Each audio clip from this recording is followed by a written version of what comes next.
Hi பிரியோ டிவிவர்ஸ், welcome to நேற்று இன்று நாளை ஷோ. இன்னைக்கு நம்ம உலக அரசியலை பத்தி தெரிஞ்சுக்க போறோம். வாங்க வீடியோக்குள்ள போகலாம்.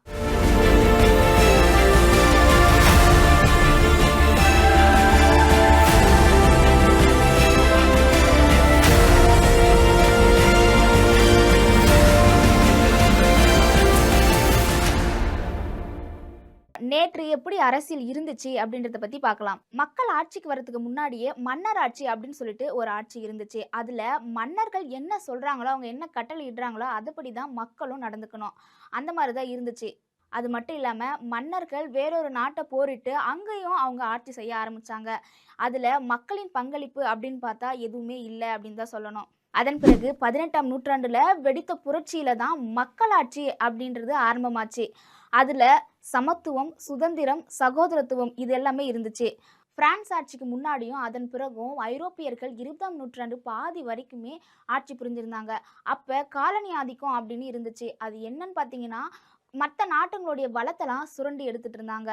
ஒரு நாட்டுடைய காலனியை இன்னொரு நாட்டு கைப்பற்ற நினைச்ச போதுதான் முதல் உலக போர் அப்படின்னு ஒன்று உருவாச்சு. அதன் பிறகு 2ஆம் உலகப் போர்ன்னு உருவாச்சு. அது யாருக்காகன்னு பார்த்தீங்கன்னா, ஹிட்லருக்காகவும், முசோலின் இவங்க 2 பேருக்காகவும் தான் 2ஆம் உலகப் போர் உருவாச்சு. ஹிட்லர் அப்படின்னு சொன்னாலே உங்க எல்லாருக்குமே தெரியும். அவருடைய ஆட்சி ரொம்பவுமே கொடூரமான ஒரு ஆட்சியா இருந்துச்சு. மக்கள ரொம்பவுமே கஷ்டப்படுத்தி, துன்புறுத்தி அப்படி ஒரு ஆட்சி தான் அவர் நடத்திட்டு இருந்தாரு. அவருக்காகவே அந்த 2ஆம் உலகப் போர் உருவாச்சு. அந்த போர் முடிவுல இவங்களோட ஆட்சி மட்டும் இல்லாம காலனி ஆதிக்கம் அப்படின்றதும் அடியோடு ஒழிக்கப்பட்டுச்சு. அதன் பிறகு 2 நாடுகள் வல்லரசு நாடா அறிவிச்சாங்க. அது என்ன நாடுகள்னு பார்த்தீங்கன்னா, அமெரிக்கா, சோவியத் ரஷ்யா. இந்த 2 நாடுகளும் உலகத்துல வல்லரசு நாடு அப்படின்னு சொல்லிட்டு அறிவிச்சாங்க. இந்த 2 நாடுக்குமே பனிப்போர் உருவாகுது. அந்த பனிப்போர்ல அமெரிக்கா தலைமையில ஒரு அணியும், சோவியத் ரஷ்யா தலைமையில ஒரு அணியும் உருவாகுது. அதுல நம்ம இந்தியாவும் அணிசேரா நாடு அப்படின்னு சொல்லிட்டு அறிவிக்கிறாங்க. அணிசேரா நாடு அப்படின்னா, இந்த 2 வல்லரசு நாடுகளுக்கு ஆதரவாகவும் இல்லாம, எதிர்த்து நிக்காம நடுநிலை வகிச்சுச்சு. அதன் பிறகு 1990 காலகட்டத்துல சோவியத் ரஷ்யா தனித்தனி நாடாக பிரிஞ்சு போச்சு. அதன் பிறகு ஒரே ஒரு வல்லரசு நாடாக அமெரிக்கா மட்டும்தான் இருந்துச்சு. அதே 90 காலகட்டத்துல தான் உலகமயமாக்கல் அப்படின்னு உருவாச்சு. அதன் பிறகுதான் உலக அரசியல் அடுத்த கட்டத்துக்கு நகர ஆரம்பிச்சது. அதன் பிறகு அரபு நாடுகளுக்கிடையே போர் நடந்துச்சு. அந்த போருக்கு அப்புறமா எண்ணெய் அரசியல் ரொம்பவுமே வலுப்பெற்று நின்னுச்சு. அந்த அரசியல் வலுப்பெற்றதுனால இரட்டை கோபுர தாக்குதல் நடந்துச்சு. அதன் பிறகு ஆப்கானிஸ்தான் மீது அமெரிக்கா போர் தொடுத்துச்சு. அந்த போர் முடிவில் ஈராக்கோடைய அதிபர் சதாம் ஹுசேன் கொல்லப்பட்டார். இதனால உலக வர்த்தக அமைப்பு ரொம்பவுமே மாறுபட்டு காணப்பட்டுச்சு. அதன் பிறகு காலநிலை அப்படின்னு ஒன்று உருவாச்சு. நேற்று உலக அரசியலை பற்றி பார்த்தோம். இன்னைக்கு என்னென்ன உலக அரசியல் நடந்துட்டு இருக்குன்றத பார்க்கலாம். இன்றைய உலக அரசியல் அப்படியே புதிய மாற்றம் அடைஞ்சிருக்கு அப்படின்னே சொல்லலாம். என்னென்ன மாற்றம் அப்படின்னு பார்த்தீங்கன்னா, உலகமயமாக்கல், காலநிலை மாற்றம் அப்படின்னு சில மாற்றங்கள் ஏற்பட்டிருக்கு. இது வந்ததுனால நாடுகள் ஒன்றை ஒன்று தொடர்புடைய நாடுகளாக மாற ஆரம்பிச்சுது. எந்த மாதிரியான மாற்றம் அப்படின்னு பார்த்தீங்கன்னா, பொருளாதாரம், தொழில்நுட்பம் மூலமாகவும், வர்த்தக மூலமாகவும், தகவல் தொடர்பு மூலமாகவும் இப்ப இருக்கிற அரசியல் மாற்றம் அடைஞ்சிருக்கு. இதனால உலக நாடுகளான அமெரிக்கா, ரஷ்யா, சீனா போன்ற நாடுகளுக்கிடையே அரசியல் மற்றும் பொருளாதாரம் போன்ற போட்டிகள் நிலவ ஆரம்பிச்சிருக்கு.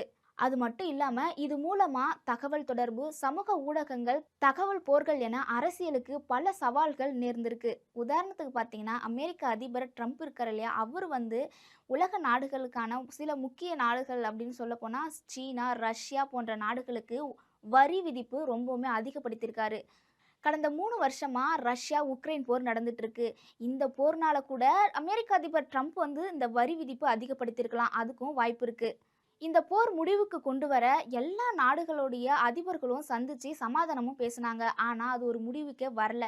எதனால ரஷ்யாவுக்கும் உக்ரைனுக்கும் போர் உருவாச்சு அப்படின்னு உங்களுக்கு தெரியுமா? 2 வல்லரசு நாடுகள் உருவாச்சு அப்படின்னு நான் சொன்னேன் இல்லையா? அந்த 2 நாடுகள்ல சோவியத் ரஷ்யா தனித்தனியா பிரிஞ்சு போச்சு.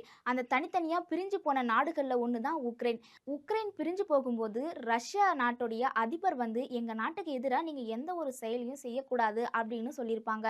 ஆனா உக்ரைன் அவங்க நாட்டுக்கு எதிராக ஒரு செயலை செஞ்சுச்சு. இந்த மாதிரி தான் இப்ப இருக்கிற அரசியல் நடந்துட்டு இருக்கு.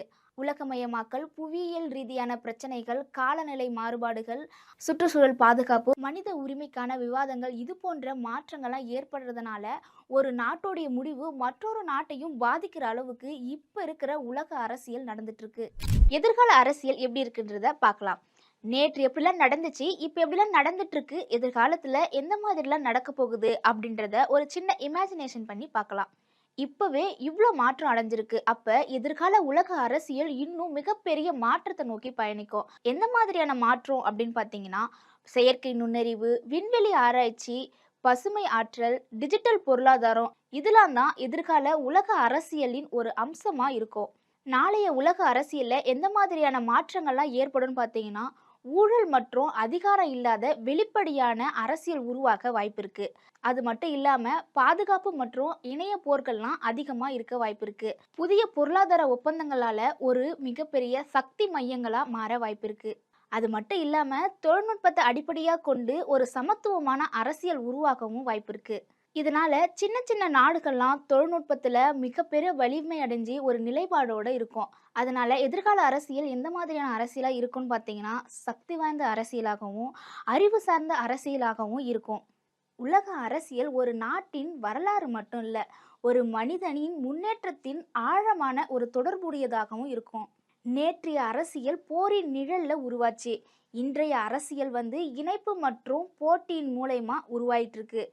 நாளைய அரசியல் அறிவு, தொழில்நுட்பம், ஒத்துமையின் அடிப்படையில வளரவும் வாய்ப்பிருக்கு. உலக அரசியல் எந்த வடிவத்தை எடுத்தாலும் அது எல்லா நாடுகளின் ஒத்துமை, மனிதநேயம், சுற்றுச்சூழல் பாதுகாப்பு இதன் அடிப்படையில தான் எதிர்கால உலக அரசியலின் நிலைப்பாட்டை நம்மளால உறுதி செய்ய முடியும். இந்த மாதிரி அரசியல் செய்திகளோட நான் உங்களை அடுத்த வீடியோல சந்திக்கிறேன். அது வரைக்கும் உங்களிடமிருந்து விடைபெறுவது நான் உங்க விஜே அபி. இது நேற்று, இன்று, நாளை.